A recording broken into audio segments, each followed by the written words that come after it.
আমি বাংলাদেশের জন্য এসেছি।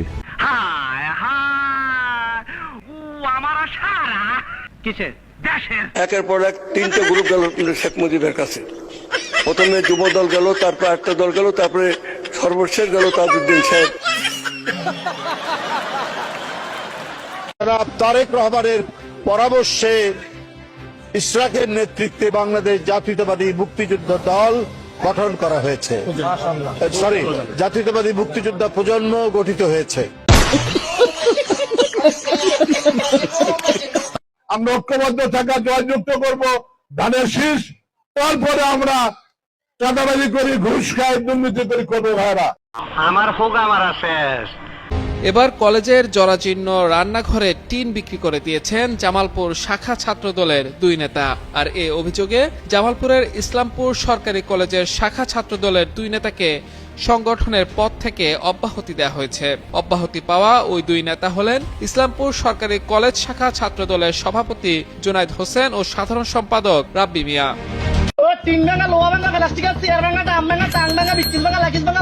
বিএনপিকে ভোট দেয় আমার পাপ হইছে, এখন আমি মনে করবো কারণ এখন ভাবিলে কি হবে গো, বার্তা হয়ে গেছে।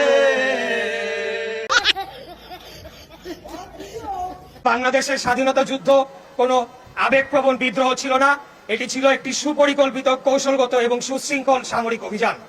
এই প্রথম একটা বক্তব্য দিচ্ছে বুলসারা, চোখে সানগ্লাস, হাতে ফোন। আমার কথা হলো আরো বড় সানগ্লাস লাগাও, হাতে ফোনের জায়গায় দরকার হলে এরকম ট্যাপ ইউজ করো, কোনো সমস্যা নেই, তাও যাতে ভুল না হয়। এর তো ভালো লাগছে, ভুল না হইলে ভালো লাগে। মোবাইল মন্ত্রী আমার মন কেড়ে নিছে। সরকার যদি কোনো কারণে পতন হয়ে যায়, অনেক নেতা যারা আওয়ামী লীগ থেকে এসে আবার আমাদের দলে যোগ দিয়েছে ইলেকশনে আগে এরা তো আবার সাবেক দলে ফেরত চলে যাবে। আগে তো ছিল শেখ হাসিনার বাপের দেশ, আর এখন হলো তারেক রহমানের বাপের দেশ। আইডি কার্ড নিয়ে গেলে তো রোহিঙ্গা আমরা। যে যখন ক্ষমতা আসবে তার বাপের দেশ, তার ভাইয়ের দেশ, তার মার দেশ, তার স্বামীর দেশ, মাঝখান থেকে আমরা শেষ।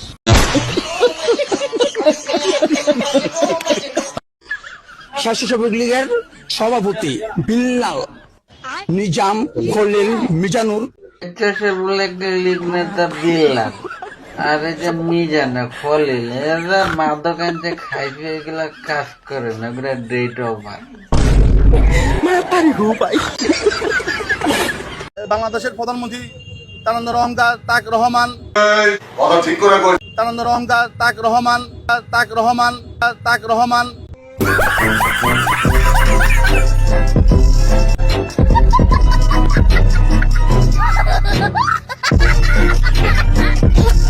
এ ভাই চুপ করতে হবে, নালে তোরা এক বক্তব্য দে, আমি যাই।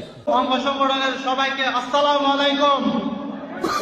আশা করি আজকে আমি বেশি কিছু বলার জন্য দাঁড়াই নাই, আমি দাঁড়িয়েছি ধানের শীষকে কিভাবে রাঙ্গুনিয়াকে জয়যুক্ত করে কিভাবে সংসদে পাঠাতে হয় এটা চাই, কোনো নাই। আমার বেশি কিছু বক্তব্য দিতে চাই না, আমার একটাই বক্তব্য, আমরা বিএনপি পরিবার, আমাদের ভিতরে কোনো বেচার নেই, কোনো গ্রুপিং নেই, আমরা সবাই বাই বাই। আমাদেরকে কেউ তোমাদের রাখতে পারবে না, আমরা ধানের শীষের পক্ষ নিয়ে কাজ করবো ইনশাআল্লাহ। বাংলাদেশ জিন্দাবাদ, রাঙ্গুনিয়া বাজার তানি দল জিন্দাবাদ, শহীদ জিয়া, ওমর হক, কালাল জিয়া সুস্থ, তারেক রহমান জিন্দাবাদ। এই মিয়া বসো।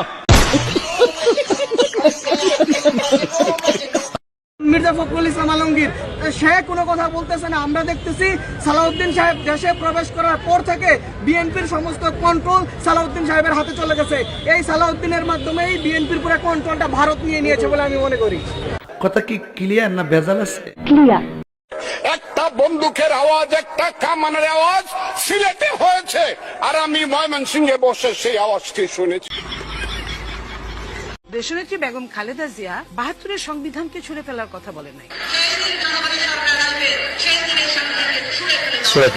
সেটাই তো, এটা বললাম তো, এটা তত্ত্বাবধায়ক, এটা হলো একবারে বাংলায়। সবাই মিলে করব কাজ। আমরা সবাই চাঁদাবাজ, আমরা সবাই চাঁদাবাজ, জোরে আরো, আমরা সবাই চাঁদাবাজ।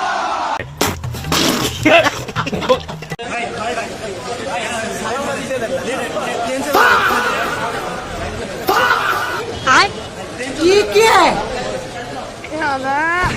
চলো চল। বাইগান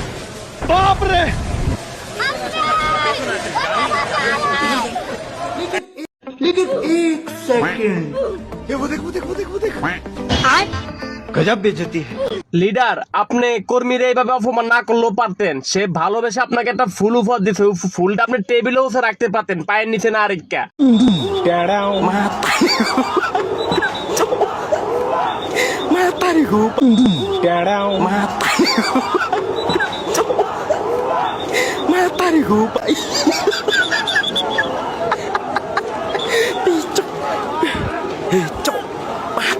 বিএনপি তো ভালো, আপনি দেখেন বিএনপি একটু দলীয়করণ করতেছে না। আওয়ামী লীগ থেকে সংরক্ষিত আসনে নিয়োগ দেয়, অন্তর্বর্তীকালীন থেকে পররাষ্ট্রমন্ত্রী নিয়োগ দেয়, আওয়ামী লীগ থেকে প্রেসিডেন্ট নিয়োগ দেয়, তারপর হচ্ছে নিরপেক্ষ থেকে কি জানি করে, নিরপেক্ষ থেকে আইসে নিরপেক্ষ অ্যাটর্নি জেনারেলকে ধরে নিয়ে এসে আইনমন্ত্রী বানায়। বিএনপির মতো সর্বদলীয় লোক তো আমি দেখি না। এখন আপনাকে মন্ত্রী বানানো বাকি অথবা হাসান আব্দুল্লাহকে মন্ত্রী বানানো বাকি, তাহলে একদম সব পারফেক্ট, একদম সব দিক দিয়ে সবকিছু হয়।